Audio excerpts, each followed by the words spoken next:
எல்லாருக்கும் வணக்கம். Welcome back voice of Galaxy. தொடர் மர்ம கொலைகள் பகுதி 4 பார்ப்பதுக்கு முன்னாடி எப்போதும் போல ஒரு டிப்ஸ். அப்பப்போ எல்லாருக்கும் விக்கல் வரும். எவ்வளோ தண்ணி குடித்தாலும் நிற்காது. தண்ணி குடிச்சு குடிச்சு வயிறு தான் ஃபுல்லாகுமே தவிர விக்கல் நிற்காம இருக்கும். ஸோ அப்போ என்ன பண்ணலான்னா, வாய் ஃபுல்லாக தண்ணி ஊற்றிக்கிட்டு ஒரு 6-7 தடவை முழுங்குற மாதிரி கொஞ்சம் கொஞ்சமாக முழுங்கணும். இப்படி முழுங்குனீங்கன்னா ஒரே வாய் தண்ணியில் விக்கல் நிற்கும். அப்பயும் நிற்கலைன்னா இன்னொரு தடவை அதே மாதிரி ட்ரை பண்ணுங்கள், கண்டிப்பாக நின்றும். இதை ட்ரை பண்ணிவிட்டு ஒர்க் அவுட் ஆச்சா இல்லையான்னு கமெண்ட்டில் சொல்லுங்கள். இப்போ நம்ம தொடர் மர்ம கொலைகள் பகுதி 4. பிரியாவும் அஜித்தும் தேடத் தொடங்கியதில் கண்மணி என்ற பெண்மணி பற்றிய சில விடயங்கள் கிடைத்தன. கண்மணி வேறு யாரும் இல்லை, பிரியாவின் தாய். பிரியாவிற்கு ஒரு சகோதரியும் உண்டு. அவள் பெயர் மோனி. கண்மணி ஒரு தாதி. தாதி என்றால் பணிப்பெண், பெரியவர்கள் குழந்தைகள் போன்றவர்களை பார்த்து கொள்பவள். கண்மணி ஒரு தாதி. எனவே அவளை பற்றி விசாரிக்க அவள் வேலை செய்த வைத்தியசாலைக்கு சென்று அஜித் விசாரித்தான். அவள் சிறந்த தாய் என்று கூற முடியாது. அவளுக்கு 2 பிள்ளைகள், பிரியா மற்றும் மோனி. மோனிதான் பெரியவள். பாவம், ஆஸ்துமா நோயால் பாதிக்கப்பட்டவள். கண்மணி பிரியாவை தினமும் சித்திரவதை செய்வாள். மாதத்தில் 5-6 முறை வைத்தியசாலைக்கு வந்து செல்வாள். அஜித் ஏன் என கேட்க, வைத்தியசாலையில்தான் குழந்தையை நன்றாக பார்த்து கொள்வாள். அதனை பார்க்கும் மற்றவர்கள் தன் மீது பரிதாபம் காட்ட வேண்டும் என கண்மணி நினைத்தாள். காரணம், அது ஒரு மனவியாதி என்றாள். சகோதரிகள் இருவரும் அன்பு கொண்டவர்களா இருப்பினும் தாய் கொடுமை செய்பவள் என அஜித்திடம் நடந்த விடயங்கள் அனைத்தையும் கண்மணியுடன் வேலை பார்த்த பெண் கூறி முடித்தாள். அஜித் கண்மணியின் வீட்டு விலாசம் அல்லது தொலைபேசி இலக்கம் கிடைக்குமா என கேட்க, அந்த பெண், அது எங்கள் பழைய வைத்தியசாலையில் இருந்தது. கடந்த மாதம் நடந்த தீ விபத்தின் காரணமாக நாங்கள் இங்கு வந்துவிட்டோம் என கூறினாள். அவளுக்கு நன்றி கூறி விடை பெற்றார்கள் அஜித்தும் பிரியாவும். பிறகு அஜித் பிரியாவை தனது வீட்டிற்கு செல்லும்படி கூற அவள் மறுப்பு தெரிவித்தாள். பிரியா மரணத்தை அடையும் நாள் நாளை இரவு 8.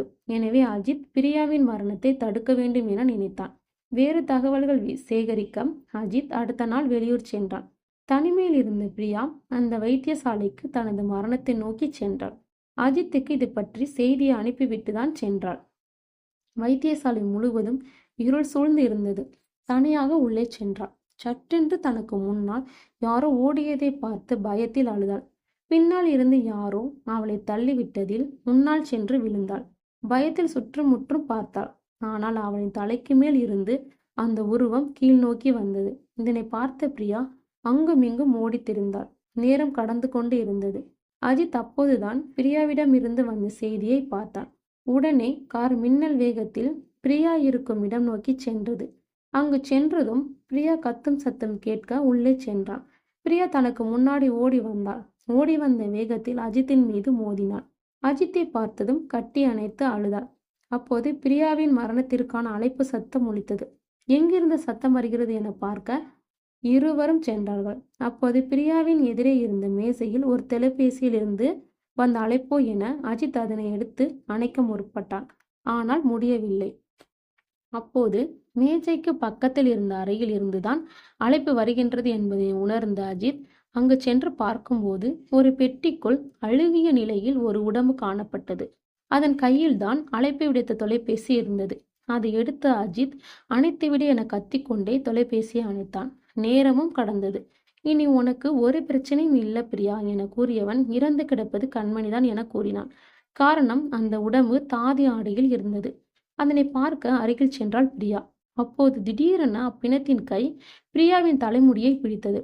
அவள் பயத்தில் கத்த அஜித் சென்று பிரியாவை இழுத்து கொண்டு வெளியில் ஓடினான். ஆனால் பிரியாவால் வெளியே செல்ல முடியவில்லை. அந்த உருவம் பிரியாவை நெருங்கி வந்தது. அவ்வுருவத்தின் தோற்றத்தை பார்த்த பிரியா கத்தினாள். அது அழுகிய நிலையில் கண்கள் இரண்டும் சிவந்து ஒரு கை அப்படியே தொங்கிக் கொண்டும் இருந்தது.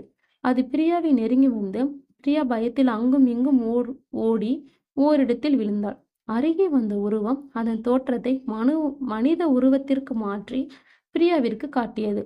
மறுபடி அழுகிய நிலைக்கு சென்றது. பின் தனது 2 கைகளாலும் பிரியாவின் கழுத்தை அழுத்தியது. பிரியா, என்னை விட்டுவிடுங்கள் அம்மா, நான் உங்களுடனே இருக்கிறேன் என அவ்வுருவத்தை கட்டிப்பிடித்து அழுதாள். அப்போது வெளியில் இருந்த அஜித்திற்கு அண்ணா அண்ணா என்ற ஒரு குரல் கேட்டது. அவன் திரும்பி பார்க்க, நான் தான் உன் தங்கை, இங்குதான் ஆவியாக அழுகிறேன் என கூறியதும் அவன் அழுதான். பிறகு பிரியாவிற்கு என்ன ஆயிற்றோ என்ற கவலையில் அவன் உள்ளே சென்றான். அஜித் அங்கே பிரியாவின் மடியில் அந்த அழுகிய நிலையில் இருந்த உருவம் படுத்திருந்ததை பார்த்தான். ஆம், கண்மணியின் ஆத்மா முக்தி பெற்றது. பிறகு சற்று நேரத்தில் போலீஸ் அதிகாரிகள் அங்கு விரைந்து வந்தார்கள். அவர்கள் அஜித்திடம், கண்மணியுடன் வேலை செய்த பெண் உங்களிடம் ஏதோ கூற வேண்டுமாம், நீங்கள் அங்கு விரைந்து செல்லுங்கள், பிரியாவை நாங்கள் பார்த்து கொள்கிறோம் என தலைமை அதிகாரி கூறினார். தொடர் மர்ம கொலைகளில் கடைசி பகுதி அடுத்து பார்க்க வாய்ஸ் ஆஃப் கேலக்ஸியை சப்ஸ்கிரைப் பண்ணுங்க.